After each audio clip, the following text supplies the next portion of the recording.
कैसे हैं आप सब। पूरी उम्मीद है अब आप सब अच्छे होंगे। और ठंड काफ़ी पड़ रही है तो आप ठंड को एंजॉय कर रहे होंगे। तो आज के इस वीडियो में हमारा आज का जो टॉपिक है वो है पोलैंड का वर्क परमिट कैसे अप्लाई करना है आपको। तो आज के इस वीडियो में इस टॉपिक पर हम लोग बात करेंगे और मैं आपको सारा प्रोसेस बताऊंगी इस वीडियो में। तो ये वीडियो जो है उन लोगों के लिए ज़्यादा हेल्पफुल है जो कि अभी मतलब न्यू अप्लाई कर रहे हैं, जो न्यू एप्लीकेंट्स हैं, उनके लिए ये वीडियो बहुत ही हेल्पफुल होने वाली है। और मैंने अपने चैनल पर तरह तरह के पोलैंड से रिलेटेड बहुत तरह की वीडियो अपलोड्स की हैं। नए जो डॉक्यूमेंटेशन का वीडियो है, जो स्टडी वीज़ा का वीडियो है, सब तरह के वीडियो मैंने मतलब जितना मैं जानती हूँ यहाँ पर उतना मतलब हर तरीके का वीडियो मैंने अपलोड किया है। अगर मेरे सब्सक्राइबर जो मुझे देख रहे हैं तो उनको तो पता ही होगा, लेकिन जो नए लोग हैं वो मुझे देख रहे हैं तो उन्होंने नहीं देखा है तो मेरे चैनल पर जाकर आप देख सकते हैं। और जो नए लोग हैं अगर वो चैनल को सब्सक्राइब कर देंगे तो नए नए वीडियो के नोटिफिकेशन उन तक पहुंच जाएंगे, जिससे उनको ज़्यादा हेल्प मिलेगी कि कौन सा न्यू वीडियो अभी अपलोड हुआ है। तो इससे उनको क्या होगा, उनको हेल्प मिलेगी अगर वो अपने कंट्री से बाहर निकलना चाहते हैं। क्योंकि मैं पोलैंड में रहती हूँ तो मैं यहाँ से रिलेटेड ही वीडियो बनाती हूँ फ़िलहाल।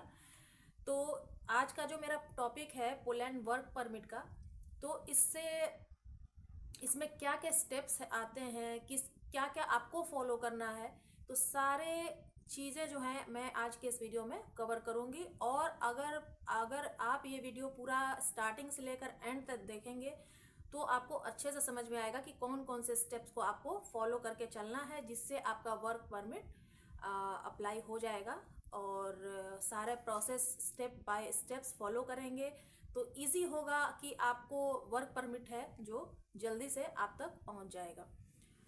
और अभी इसके बारे में एक बात और कर लेंगे कि अगर आप पोलैंड ही सोच रहे हैं आना तो ये आपकी मर्जी है, लेकिन अभी मैं ये कहना चाहूँगी कि अगर आप न्यू एप्लीकेंट हैं तो पोलैंड को अभी आप स्किप कर देंगे तो बेस्ट होगा। क्योंकि अभी यहाँ की जो न्यू गवर्नमेंट आई है तो थोड़ी सी स्ट्रिक्ट है। बाहर के लोगों को अभी एंट्री नहीं मिल रही है यहाँ पर। तो जो लोग फिलहाल हैं वो तो हैं, लेकिन अभी फिलहाल ये लोग बाहर से मतलब खास करके इंडिया से तो बिल्कुल भी मतलब यहाँ की गवर्नमेंट नहीं चाहती है कि लोग आएँ। ऐसा अभी सुनने में आया है नए साल में जो अभी नया रूल आया है। काफ़ी ज़्यादा आपको न्यूज़ चैनल पे भी देखने को मिल रहा होगा कि इंडिया से मतलब ज़्यादातर लोगों को नहीं लिया जा रहा है दूसरे अदर्स कंट्री में। ऐसा हम लोग इसके जिम्मेदार खुद हैं। अगर आप समझ पा रहे हैं इस बात को तो ठीक है, नहीं तो अगर आप कमेंट सेक्शन में पूछेंगे कि क्यों नहीं लेना चाहते हैं ये लोग, तो मैं इसके लिए एक अलग से वीडियो बनाऊंगी। बट अगर आप कमेंट्स करेंगे तभी। तो चलिए देर नहीं करेंगे, इस टॉपिक पर हम लोग जो टॉपिक है पोलैंड का वर्क वीज़ा कैसे अप्लाई करेंगे इस पर हम लोग बात कर लेते हैं।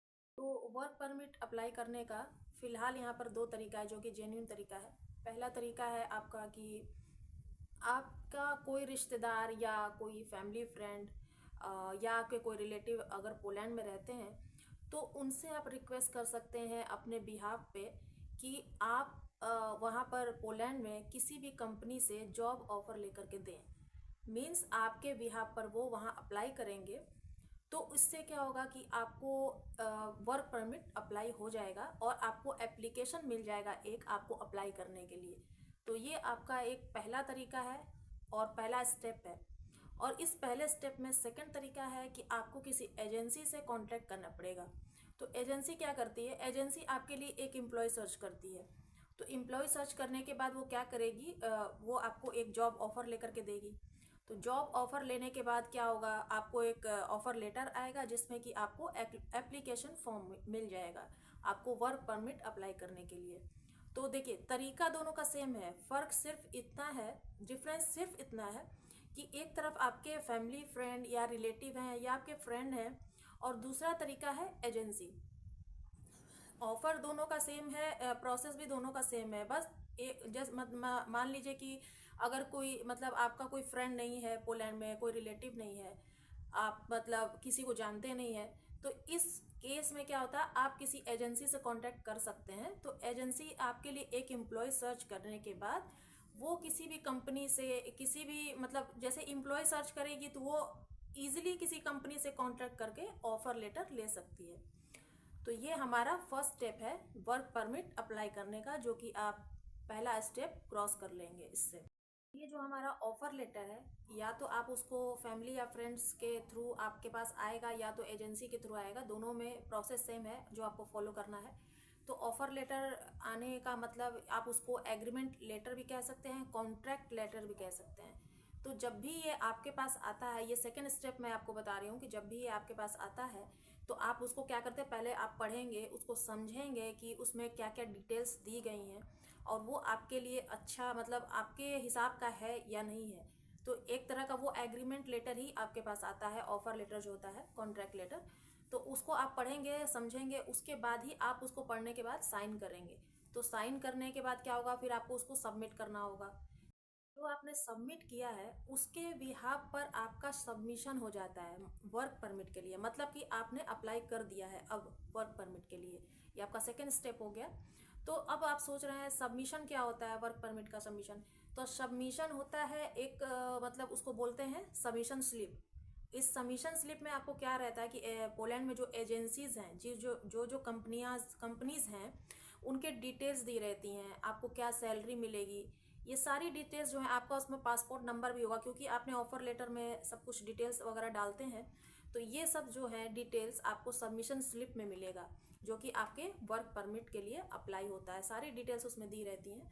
तो सबमिशन स्लिप के साथ एक और आता है आपको वर्क परमिट एप्लीकेशन फॉर्म, फिर से आता है आपको। तो ये आने में आपको जो सबमिशन स्लिप है, जब आप ऑफर लेटर, एग्रीमेंट लेटर या कॉन्ट्रैक्ट लेटर आप साइन करके भेजते हैं, तो ये आपको 1-2 महीने के बाद ही आता है सबमिशन स्लिप। सारी डिटेल्स कंपनीज की, सैलरीज जो भी है, ये भी ये आपको आता है 1 से 2 महीने के बाद, जब आप ऑफर लेटर साइन करके भेज देते हैं, तब उसके बाद आता है 1 से 2 महीने के बाद सबमिशन स्लिप आता है आपको। और उसके साथ साथ आता है आपको वर्क परमिट अप्लाई करने के लिए एप्लीकेशन फॉर्म। तो जब ये आपको वर्क परमिट एप्लीकेशन फॉर्म और सबमिशन स्लिप साथ में आते हैं, तो इन दोनों को आपको अच्छे से पढ़ने के बाद ही, आपको सब कुछ डिटेल्स फिल करने के बाद आपको फिर से सेंड करना होता है।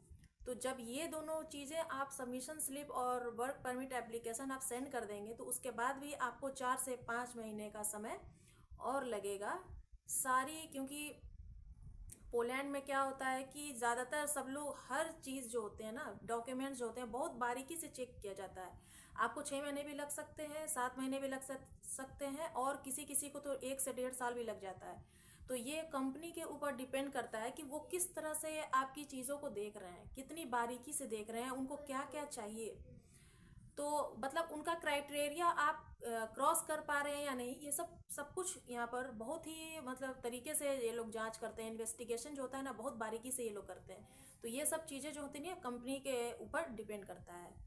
तो ये आपका तीसरा स्टेप हो गया कि सबमिशन स्लिप के साथ जो वर्क परमिट एप्लीकेशन फॉर्म आता है, उसको आपको फिल कर बहुत ही ध्यान से, आपको जो भी काम करना है बहुत ही ध्यान से आप करेंगे, तो आपका अच्छे से काम, बहुत से लोगों का 3 महीने में भी आ जाता है। तो अगर आप अच्छे से स्टेप बाय स्टेप करेंगे और ध्यान से फॉर्म को फिल करेंगे, तो आपका वर्क परमिट जल्दी आने के चांसेस बढ़ जाते हैं। जो सबमिशन स्लिप होता है ना, आपके वर्क परमिट का हाफ हिस्सा होता है, मतलब आपका हाफ काम अभी तक हो चुका है। इसी में आपकी कंपनी के, पोलैंड में जो ऐसे एजेंसी हैं, जो कंपनीज हैं, उनके डिटेल्स दी रहती हैं, आपकी सैलरी क्या होगी वो भी दिया होता है इसमें।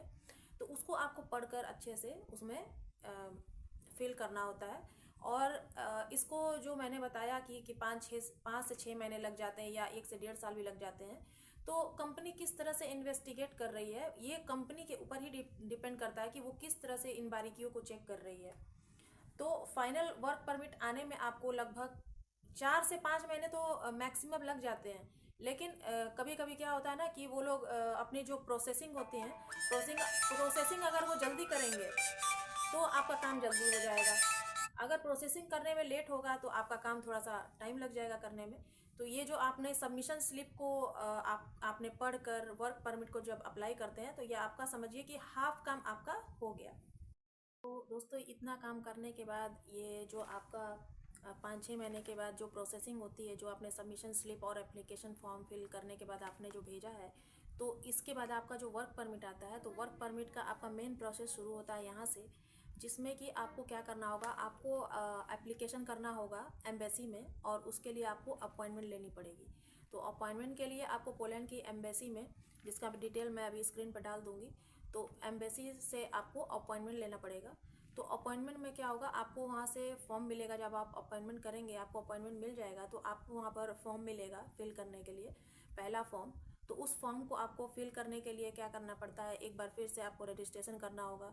रजिस्ट्रेशन करने के बाद जो आप उसमें फॉर्म फिल करेंगे, तो फॉर्म फिल करने के बाद आपको 12 से 48 घंटे के अंदर आपको मेल आएगी कि अब आप अपने डॉक्यूमेंट्स, मतलब कि आपके जो भी डिटेल्स हैं उनको आप सबमिट कीजिए। मतलब जो भी फॉर्म में दिया रहता है रजिस्ट्रेशन के लिए, तो उसमें जो भी आपसे पूछा जाएगा, आप उसको सही तरीके से आप उसको फिल करके आपको सबमिट करना होगा। तो ये सबमिट करने के बाद क्या होगा, आपका वेरिफिकेशन होगा। तो फिर से आपको सेकेंड मेल आएगी वेरिफिकेशन के लिए। तो वेरिफिकेशन के लिए आएगी इसलिए कि आपका जो एप्लीकेशन फॉर्म है, आपका जो डॉक्यूमेंट्स आपने जो उसमें फिल किया है वो जेन्युइन है या नहीं, इसी वजह से वो लोग वेरिफिकेशन करते हैं। ताकि क्योंकि ये लोग कोई गलती नहीं करते हैं किसी भी, मतलब इन्वेस्टिगेशन में कोई भी गलती नहीं करते हैं, बहुत बारीकी से चेक होता है सब कुछ। तो इस वजह से आप जो भी फिल करेंगे फॉर्म में, बहुत ध्यान से, बहुत तरीके से फिल कीजिएगा। जो भी आपके पासपोर्ट में है, आपका पासपोर्ट नंबर है, तो हर चीज़ को आप तरीके से फिल कीजिएगा। तो ये आपका सेकंड मेल आ जाएगा 12 से 48 घंटे के अंदर, जो कि आपका वेरिफिकेशन मेल होगा ये। तो वेरिफिकेशन होने के बाद आपको फिर से एक फाइनल एप्लीकेशन फॉर्म आता है, वो थर्ड ईमेल के जरिए आएगा। मतलब कि वेरिफिकेशन होने के बाद फिर से आपको वो लोग एक वर्क परमिट देंगे ओरिजिनल, जो कि अब आप इसमें प्रोसेस कर सकते हैं। क्योंकि आपका वेरिफिकेशन हो गया, रजिस्ट्रेशन हो गया। पहला स्टेप आपने किया अपॉइंटमेंट का, दूसरा आपने किया रजिस्ट्रेशन का, और तीसरा आपने किया डिटेल्स का, वेरिफिकेशन का आप कह सकते हैं। तो ये सब होने के बाद फाइनली आपको work permit form, application form आएगा ओरिजिनल, जिसमें आपको फिर से आपको मतलब डिटेल्स जो हैं बहुत सही तरीके से आपको उसको फिल करनी है। दोस्तों, ये जो आपको थर्ड ईमेल आती है एप्लीकेशन फॉर्म की, तो ये एप्लीकेशन फॉर्म जो होता है, ये आपका वीज़ा एप्लीकेशन फॉर्म होता है, जो आपको भेजी जाती है सारे वेरिफिकेशन होने के बाद।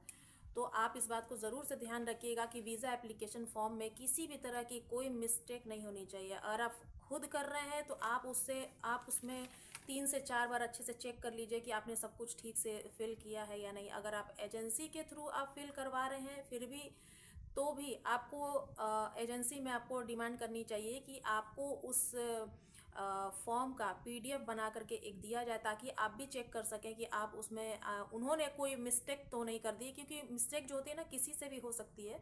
तो आप बहुत ही अच्छे से वेरिफिकेशन अपने फॉर्म के प्रति रखिएगा, क्योंकि कोई भी गलती होने से, क्योंकि आपने जो भी सबमिट किया है पहले और बाद में जो आप सबमिट करेंगे, दोनों में अगर जरा सा भी डिफरेंस आता है, तो वीज़ा ऑफिस में क्या होता है कि इन सब चीज़ों को बहुत बारीकी से देखा जाता है। ये शायद आपको भी पता होगा, तो छोटी छोटी मिस्टेक्स को ये लोग निकालते हैं, तो फिर आपको प्रॉब्लम हो जाएगी। तो ये जो एप्लीकेशन ओरिजिनल है, आपका वीज़ा एप्लीकेशन फॉर्म, जिसके थ्रू आप आ सकते हैं, ये लास्ट आपका एप्लीकेशन फॉर्म है, जिसके थ्रू अगर आप जो भी डिटेल्स आप उसमें फिल करेंगे, तो बहुत बारीकी से फिल कीजिएगा, ध्यान से फिल कीजिएगा। जितने भी आपने फॉर्म फिल किए हैं, आप उसका एक पहले से ही कॉपी बना कर रखिए कि आपने क्या क्या फिल किया है। कभी कभी क्या होता है कि लोग भूल जाते हैं कि मैंने इसमें क्या फिल किया था, अब क्या फिल करना है। लेटर्स का आप ध्यान रखिएगा, कैपिटल लेटर, स्मॉल लेटर। अपने सिग्नेचर का ध्यान रखिएगा कि आपने उसमें कैसे सिग्नेचर किया है, और इस वीज़ा एप्लीकेशन फॉर्म में कैसे साइन करना है। तो हर चीज़ का बारीकी से ध्यान रखिएगा, तो आपको प्रॉब्लम नहीं होगी। मिस्टेक्स अगर नहीं होगी तो आपको फटाफट से आपका काम हो जाएगा। आपका वीज़ा एप्लीकेशन का काम हो गया, आपने उसका PDF बना करके भी रख लिया, और बिल्कुल रखिएगा, बिल्कुल मिस्टेक मत कीजिएगा। तो ये जो वीज़ा एप्लीकेशन का जो पासवर्ड होता है ना, मैं आपको बता दे रहा हूँ, ये पासपोर्ट नंबर ही होता है जो आपका वीज़ा एप्लीकेशन फॉर्म में रहता है, ये आपका पासवर्ड होता है। तो इस बात को ध्यान रखिएगा, बहुत से लोगों को नहीं पता होती है ये बातें। तो ये आपका वीज़ा एप्लीकेशन फॉर्म जब अप्लाई हो गया, तो इसके बाद आपको क्या होता है ना, वीकली आपको मेल आएगी। तो मेल आएगी इस वजह से क्योंकि उसमें ड्रॉ में नाम निकलता है। जो वीकली मेल आती है ना, तो उसमें ड्रॉ में नाम आता है या नहीं, ये आपको कंफर्म किया जाता है मेल के थ्रू। तो मेल में जो नाम आएगा ड्रॉ में, अगर नाम आता है तो बहुत अच्छी बात है, और नहीं भी आता है तो आपको क्या करते हैं वो लोग, फिर से एक मेल भेजते हैं, और उस मेल को भेजने के बाद फिर से एक आपको लिंक देते हैं, और एक फिक्स डेट भी देते हैं जो आपको मेल आती है। तो मैं यहाँ पर लिख कर रख ली हूँ ताकि कुछ भी छूटे नहीं आपको प्रोसेसिंग करने में। तो ये आपका लक है, अगर आपका 1 से 2 महीने में, 3 से 4 महीने में अगर आपका ड्रॉ में नाम आता है तो बहुत अच्छी बात है। बहुत से लोगों को आजकल 1 से 1.5 साल भी लग जा रहे हैं, 8 महीने भी लग जा रहे हैं, किसी किसी का 1-2 महीने में ही आ जाता है। तो ये एक थोड़ी सी लक की भी बात है कि ये तो एजेंसी के ऊपर जो मैंने बताया कि डिपेंड करता है कि वो किस तरह से चेक कर रहे हैं, उनके प्रोसेसिंग करने का मतलब प्रोसेसिंग फास्ट है, स्लो है, किस तरह से। वैसे ये लोग स्लो हैं थोड़ा सा, क्योंकि हर काम को करने में बहुत ज़्यादा टाइम लगाते हैं। इनफैक्ट डॉक्टर भी यहाँ पर बहुत ज़्यादा टाइम देते हैं, एक पेशेंट को 1-1 घंटा ले लेते हैं। तो मेरे ख्याल से इनका प्रोसेसिंग का काम बहुत ही ज़्यादा लेट है। हर काम में ये लोग जो होते हैं ना बहुत ज़्यादा टाइम लेते हैं, मतलब डॉक्यूमेंट वर्क करने में बहुत ही ज़्यादा ये लोग टाइम लेते हैं। हमने देखा है ये खुद यहाँ पर। तो मेरे ख्याल से लेट तो होगा। एक तो यूरोपियन कंट्री है, प्लस ये जो पोलैंड है, ये यूरोपियन कंट्रीज़ के मतलब जो सरकार है वो किसी को बाहर से आने नहीं दे रही है। तो इनका प्रोसेसिंग बहुत ही ज़्यादा लेट है। अगर इनको ज़्यादा इंपॉर्टेंट है किसी को बाहर से बुलाना तो ये लोग हो सकता है प्रोसेसिंग जल्दी कर दें। तो कंपनी के ऊपर ही ये सब डिपेंड करता है कि इनका मतलब जो मतलब गरज क्या है। हमारी गरज है तो हम लोग को वेट करना पड़ेगा, लेकिन गरज इनकी नहीं है। तो अगर इनको ज़रूरत है तो ये लोग प्रोसेसिंग जल्दी कर देंगे, जो कि एक कॉमन बात है, हर कोई समझता है इस बात को। तो ये वीकली ड्रॉ में जब नाम आता है, नहीं आता है आपका, तो क्या करते हैं फिर ये लोग एक आपको अब मतलब वेट नहीं कराएंगे आपको, फिर ये लोग एक नेक्स्ट डेट देंगे। डेट के साथ साथ आपको एक पर्सनल लिंक भी देंगे। तो उस लिंक में क्या होगा, एक एप्लीकेशन फॉर्म होगा जो आपको फिल करना पड़ेगा। तो आप उस फॉर्म को जब फिल करेंगे तो आप उस फॉर्म को वैसे ही फिल करेंगे जो आपने लास्ट फॉर्म में जो जो चीज़ें फिल की हैं सेम उसी तरह फिल कीजिएगा। जैसा कि मैं बार बार बता रही हूँ कि आप फॉर्म में जो भी चीज़ें फिल कर रहे हैं आप उसकी एक कॉपी बना करके रख लेंगे तो आपके लिए बेस्ट होगा। क्योंकि कभी कभी क्या होता है ना, याद नहीं रहता है, बहुत सारी चीज़ें याद नहीं रहती हैं कि आपने उसमें क्या फिल किया था और इसमें क्या फिल करना है। सिग्नेचर का आप प्रॉपर ध्यान रखिएगा। तो जितनी भी डिटेल्स हैं आपको बहुत अच्छे से याद रखनी है, आपको एक कॉपी बना करके रखनी है। कहीं भी कोई मिस्टेक्स नहीं होनी चाहिए, ना पासपोर्ट नंबर में और ना किसी एड्रेस में या किसी भी चीज़ में कोई भी मिस्टेक्स नहीं होनी चाहिए। तो इस बात का आपको ध्यान रखने की ज़रूरत है। एग्जैक्ट वैसे ही आपको फॉर्म फिल करना है जैसे आपने पहले की फॉर्म में डिटेल्स को फिल की थी। तो ये आपका जो फॉर्म है ना, ये जो वो लोग लिंक देंगे और उसमें एक फॉर्म रहता है, ये आपका लास्ट फॉर्म होगा। और इस एप्लीकेशन फॉर्म, ये जो फॉर्म रहता है, तो इसको आपको एप्लीकेशन के साथ आपका लगेगा और आपको इसको एम्बेसी में लेकर के जाना पड़ेगा। तो जब ये आप फॉर्म फिल कर देंगे तो उसके बाद आपको एक डेट मिलेगी। आपका वीज़ा एप्लीकेशन जो आ जाता है तो उसके साथ आपको एक डेट मिलेगी जो कि आपको एम्बेसी में जाना पड़ेगा। और जाने के बाद इस फॉर्म को आपको वहाँ एम्बेसी में एप्लीकेशन के साथ ये फॉर्म लगेगा। तो एप्लीकेशन के साथ जब फॉर्म लगेगा तो उसमें और भी डिटेल्स में आपको बहुत सारे चीज़ें हैं, डॉक्यूमेंट्स जो हैं वो उसके साथ लग करके ही आपको वीज़ा एप्लीकेशन फॉर्म के साथ जाएगी एम्बेसी में। तो इस बात का ध्यान रखिएगा। और कौन कौन से डॉक्यूमेंट्स चाहिए मैं कोशिश करूँगी डिस्क्रिप्शन बॉक्स में डालने की, नहीं तो आप ऑनलाइन भी आप चेक करके डाल सकते हैं। जैसा कि मैंने बताया government.pl पर जो पोलैंड की एम्बेसी है उनको कौन कौन से डॉक्यूमेंट्स चाहिए वहाँ पर आप चेक कर लीजिएगा जब आप फॉर्म फिल करेंगे। तो ये सारे एप्लीकेशन डॉक्यूमेंट्स और ये वीज़ा एप्लीकेशन फॉर्म जो भी आपको दिया जाएगा वेरिफिकेशन के बाद सब कुछ, तो ये आपके डॉक्यूमेंट्स के साथ आपके जाएंगे एम्बेसी में। तो ये सारे डॉक्यूमेंट्स जो हैं, एक वीडियो मैंने जो बनाई है स्टडी वीज़ा में, तो स्टडी वीज़ा में भी मैंने कौन कौन से डॉक्यूमेंट्स चाहिए वो आप देख लीजिएगा, उससे भी आपका काम हो जाएगा। सेम प्रोसेस है दोनों का। तो इन सब चीज़ों को आप चेक कर लीजिएगा और ध्यान से फॉर्म फिल कर लीजिएगा। जब आप, सॉरी मेरा फ़ोन बंद हो रहा था तो इस वजह से मैंने कट कर दिया था। तो ये जो मैंने बताया आपका वीज़ा एप्लीकेशन फॉर्म, और जो वो लोग उन लोगों ने जो आपको लास्ट लिंक दिया था एक एप्लीकेशन फॉर्म का, उसको लेकर के वीज़ा एप्लीकेशन फॉर्म को साथ अटैच करके और जो बाकी के डॉक्यूमेंट्स हैं उनको लेकर के आपको एम्बेसी में सबमिट करना है। ये आपका लास्ट मतलब अप्लाई करने का स्टेप है जिससे आपका वर्क परमिट ईजिली अप्लाई हो जाएगा। तो ये सारे स्टेप्स थे जिसको आप फॉलो करके वर्क परमिट वीज़ा अप्लाई आप कर सकते हैं। तो इन सब स्टेप्स को फॉलो करके आप अप्लाई करके देखिए। हो सकता है आपका 6 महीने में आपका वर्क परमिट आ जाए, या हो सकता है कि 8 महीने भी लग सकते हैं, हो सकता है 2 से 3 महीने में भी हो जाए। तो जैसा कि मैं बता रही हूँ कि इनका प्रोसेसिंग जो होता है ना, थोड़ा सा बहुत लेट होता है, बहुत टाइम लेते हैं ये लोग सब कुछ करने में। हम लोगों ने खुद देखा है, हर चीज़ को करवाने के लिए कम से कम मिनिमम 2 से 3 घंटा, छोटे से छोटे काम को करने के लिए ये लोग ज़्यादा से ज़्यादा टाइम ले लेते हैं। तो इन सब बातों का आप ध्यान रखिएगा, और अगर आप आना चाहते हैं तो इस प्रोसेस को आप इस स्टेप्स को आप अप्लाई करके देखिए, बिल्कुल ही आपका वर्क परमिट अप्लाई हो जाएगा। बट ये है कि यहाँ की गवर्नमेंट चाहती है या नहीं, ये पोलैंड की गवर्नमेंट के ऊपर डिपेंड करता है। अगर आप सब कुछ सही से फॉलो कर रहे हैं, लेकिन फिर भी यहाँ की गवर्नमेंट नहीं चाहती है, तो उसमें तो कोई भी कुछ भी नहीं कर सकता है। लेकिन अगर इनके प्रोसेस के हिसाब से आप चलेंगे तो आपका बिल्कुल वर्क परमिट अप्लाई हो जाएगा। अगर ये चाहेंगे कि कोई इंडियंस या किसी भी कंट्री से लोग मेरी कंट्री में आए, तो आप बिल्कुल आ सकते हैं। वैसे मेरा यही कहना है कि अभी पोलैंड का बहुत ही प्रॉब्लम कर रहा है, मतलब लोगों को बाहर से आने नहीं दे रहे हैं यहाँ पर। तो आप अपना समय वेस्ट ना करते हुए आप किसी और कंट्री के लिए अप्लाई करेंगे तो वो ज़्यादा आपके लिए बेस्ट होगा, क्योंकि आपका टाइम वेस्ट नहीं होगा, लेकिन प्रोसेसिंग साथ में चलती रहेगी तो बेस्ट रहेगा। तो आई होप आपको ये पूरा प्रोसेस समझ में आया होगा, और अगर कुछ भी रह गया है, कुछ भी छूट गया है, तो मुझे कमेंट सेक्शन में पूछिए, और आपको कुछ और जानना है तो वो भी आप पूछ सकते हैं मुझे कमेंट्स करके, तो मैं उसका रिप्लाई करूँगी। बहुत से लोगों का रिप्लाई आया था वर्क परमिट के लिए कैसे अप्लाई करें, इस वजह से मैंने ये वीडियो बनाई है। सब कुछ मैंने अपने हस्बैंड से पूछ करके आपको बताया है, क्योंकि मैंने तो अप्लाई किया नहीं था, उन्होंने अप्लाई किया था, इसलिए मैंने उनसे सब कुछ डिटेल्स लेकर, सब कुछ पूछताछ करके मैंने ये वीडियो बनाई है। तो पूरी उम्मीद है कि ये वीडियो आपके लिए हेल्पफुल रहेगी और वीडियो आपको समझ में आएगी। अगर आप पूरा वीडियो शुरू से लेकर एंड तक देखेंगे तब आपको ये समझ में आ जाएगा। और वो वेबसाइट चेक करना मत भूलिएगा, government.pl, मैं स्क्रीन पे भी डाल दूँगी, वो वेबसाइट है पोलैंड की। तो वहाँ पर आप जा कर के सब कुछ चेक कर लीजिए और फटाफट से अप्लाई कर दीजिए। अगर आपको आना है तो हो सकता है प्रोसेसिंग हो ही जाए। तो वीडियो अच्छी लगी तो वीडियो पर एक लाइक कर दीजिएगा, और चैनल पर नए हैं तो सब्सक्राइब कर दीजिएगा। बहुत सारे वीडियो मैंने पोलैंड के बना करके डाले हैं, और आप उसको डेली देखिए, अपडेट लेते रहिए, और सब्सक्राइब कर दीजिए चैनल को, ताकि जितने भी वीडियो मैं डालूँ आप तक पहुँच जाए। तो चलिए मिलेंगे नेक्स्ट वीडियो में। आप कमेंट्स करके बताइएगा कि आपको और क्या जानना है यहाँ के बारे में, तो मुझे वीडियो बनाने में थोड़ी हेल्प मिलेगी। तो मिलेंगे नेक्स्ट वीडियो में, तब तक के लिए बाय बाय।